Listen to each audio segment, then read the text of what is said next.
Shalom, selamat malam, salam sejahtera buat kita semua, Bapak Ibu yang dikasihi oleh Tuhan. Mari pada malam ini kita sama-sama merenungkan firman Allah. Oleh karena kasih dan kemurahan Tuhan, sepanjang hari kita dapat melakukan aktivitas dan kita merasa diberkati oleh Tuhan. Oleh sebab itu, sebelum kita merenungkan firman Allah, mari kita berdoa terlebih dahulu. Bapa kami di dalam surga, di dalam nama Tuhan Yesus Kristus, kami mengucap syukur kepada-Mu Bapa, bila hari ini Tuhan sudah bimbing, sertai, dan memberkati di dalam setiap langkah hidup kami. Banyak hal yang kami dapatkan untuk hari ini. Oleh sebab itu Tuhan, malam ini kami merenungkan firman-Mu, supaya kami dapat lebih mengenal dan lebih mengerti apa yang Tuhan mau untuk kami kerjakan ke depan. Terima kasih Bapa, kami mau merenungkan firman-Mu dengan mengucap syukur di dalam nama Tuhan Yesus Kristus. Haleluya. Amin. Bapak Ibu yang dikasihi oleh Tuhan, untuk renungan pada malam ini saya akan ambil di dalam Injil Lukas pasalnya yang ke-17 ayat 26 dan ayat yang ke-27. Demikian bunyi daripada firman Tuhan. Dan sama seperti terjadi pada zaman Nuh, demikian pula lah halnya kelak pada hari-hari Anak Manusia. Mereka makan dan minum, mereka kawin dan dikawinkan, sampai kepada hari Nuh masuk ke dalam bahtera. Lalu datanglah air bah dan membinasakan mereka semua. Puji Tuhan. Kalau kita sadar bahwa ayat-ayat firman Allah ini yang disampaikan Yesus kepada murid-muridnya, ini cukup untuk memperingatkan kita bagi yang hidup pada hari-hari ini. Mengapa? Karena hari-hari ini yang terjadi itu sama dengan yang terjadi pada waktu zaman Nuh. Kejahatan di mana-mana sedang terjadi. Nah, itulah sebabnya mari kita akan melihat diri kita sendiri, bagaimana kita hidup di zaman ini. Apakah kita mau hidup seperti pada waktu zaman Nuh? Apakah kita mau melakukan kehendak Tuhan? Itu yang nantinya akan menentukan akhir hidup kita, bagaimana kita ini diselamatkan atau tidak, apakah kita nanti akan ikut hanyut dalam penghukuman Allah.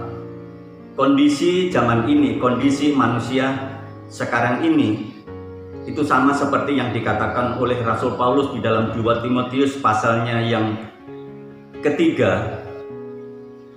Dalam 2 Timotius pasalnya yang ketiga, saya akan bacakan demikian. Ketahuilah bahwa pada hari-hari terakhir akan datang masa yang sukar.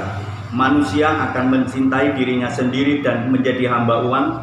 Mereka akan membual dan menyombongkan diri. Mereka akan menjadi pemfitnah. Mereka akan berontak terhadap orang tua dan tidak tahu berterima kasih dan tidak mempedulikan agama. Inilah yang terjadi hari-hari ini. Bagaimana orang tidak mempedulikan agama, sekalipun mereka masih bisa beribadah. Seperti di dalam ayat yang kelima, secara lahiriah mereka menjalani ibadah, tetapi pada hakikatnya mereka memungkiri. Karena orang-orang yang beribadah ini masih bisa melakukan seperti memaki-maki orang, menghina orang, mencaci orang, menfitnah orang. Ini orang-orang yang hidup beragama. Mereka masih bisa beribadah ke gereja, tapi ibadah itu hanya merupakan satu rutinitas. Padahal ibadah yang sesungguhnya itu bukan pada saat kita memuji Tuhan, bukan saat kita berdoa kepada Tuhan. Itu juga ibadah, tetapi ibadah yang lebih lagi kepada Tuhan adalah mempersembahkan hati kita kepada Tuhan. Jadi hati inilah yang kita harus persembahkan kepada Tuhan sebagai ibadah. Nah, oleh sebab itu, bagaimana dalam kondisi yang seperti sekarang ini, kita bisa diselamatkan supaya kita ini tidak terlindas, tidak tergusur oleh zaman ini. Sebagaimana di dalam kitab Kejadian pasalnya yang ke-6, ini adalah kondisi yang seperti dikatakan oleh Yesus di dalam Lukas pasal yang ke-17 tadi. Di dalam ayat yang ke-5, Kejadian pasal yang ke-6, ketika dilihat Tuhan bahwa kejahatan manusia besar di bumi dan bahwa segala kecenderungan hatinya selalu membuahkan kejahatan semata-mata. Ini yang terjadi pada waktu zaman Nuh. Dan zaman Nuh itu diangkat oleh Yesus. Yang terjadi zaman sekarang ini. Jadi kecenderungan manusia itu adalah berbuat jahat. Ini yang sekarang kita sedang saksikan dalam kehidupan manusia. Lalu bagaimana orang-orang sejaman Nuh itu, Nuh bisa diselamatkan dengan keluarga mereka? Inilah yang menjadi rahasia bagaimana kita harus mengerjakan hidup kita hari-hari ini. Karena Nuh di dalam ayat yang ke-8 di sana dikatakan, tetapi Nuh mendapat kasih karunia di mata Tuhan. Nuh mendapat kasih karunia di mata Tuhan dari orang-orang sejaman Nuh itu. Karena Nuh itu hidup di dalam iman, menghidupi firman Allah, taat kepada firman Allah. Seperti yang dikatakan di dalam Kejadian pasal 6 ayat yang ke-13. Berfirmanlah Allah kepada Nuh, aku telah memutuskan untuk mengakhiri hidup segala makhluk, sebab bumi telah penuh dengan kekerasan oleh mereka. Jadi aku akan memusnahkan mereka bersama-sama dengan bumi. Buatlah bagimu sebuah bahtera dari kayu gofir. Bahtera itu harus kau buat berpetak-petak dan harus kau tutup dengan pakal dari luar dan dari dalam. Untuk dapat diselamatkan dari hukuman Allah, Nuh diperintahkan untuk membuat satu bahtera untuk menyelamatkan keluarga. Karena Nuh itu adalah orang yang taat kepada Tuhan, maka Nuh melakukan apa yang diperintahkan oleh Tuhan. Seperti di dalam ayat yang ke-22 dikatakan, lalu Nuh melakukan semuanya itu tepat seperti yang diperintahkan Allah kepadanya, demikianlah dilakukannya. Jadi yang membuat Nuh itu mendapat kasih karunia Allah karena Nuh hidup di dalam ketaatan, Nuh hidup di dalam imannya, Nuh menghidupi daripada firman Allah.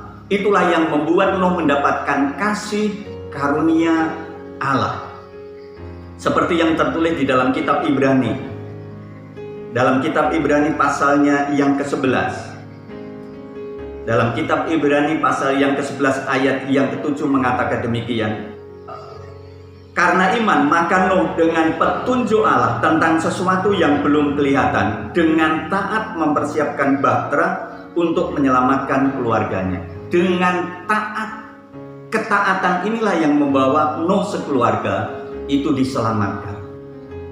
Oleh karenanya Bapak Ibu yang dikasihi oleh Tuhan, mari hari-hari ini kita jangan hanyut dengan kondisi dunia yang sekarang sedang heboh ini. Tetapi biarlah kita sebagai anak-anak Tuhan taat menghidupi firman Allah, melakukan perkataan firman Allah dengan setia.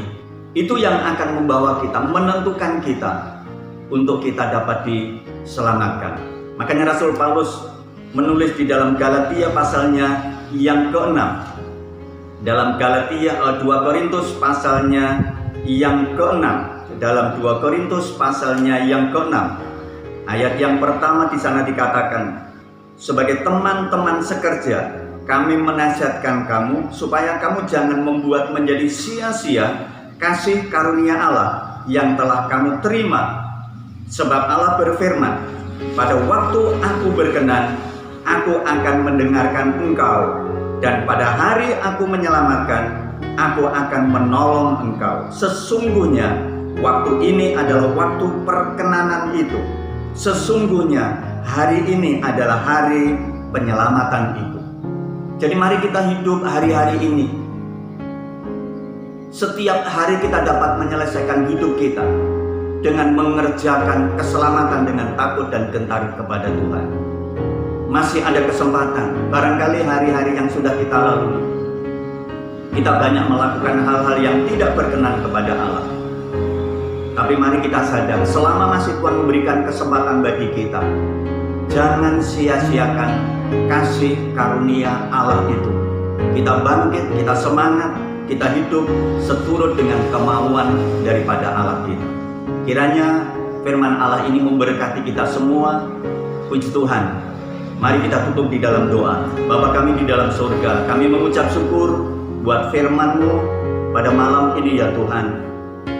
Firman-Mu cukup untuk mengingatkan kami supaya kami kembali kepada jalan-Mu.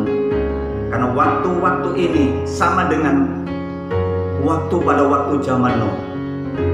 Untuk itu Tuhan, kami mau selamat, kami mau taat firman-Mu, kami mau menghidupi firman-Mu dalam kehidupan keseharian kami. Di dalam berkat nama Yesus Kristus, kami sudah berdoa dan mengucap syukur. Haleluya.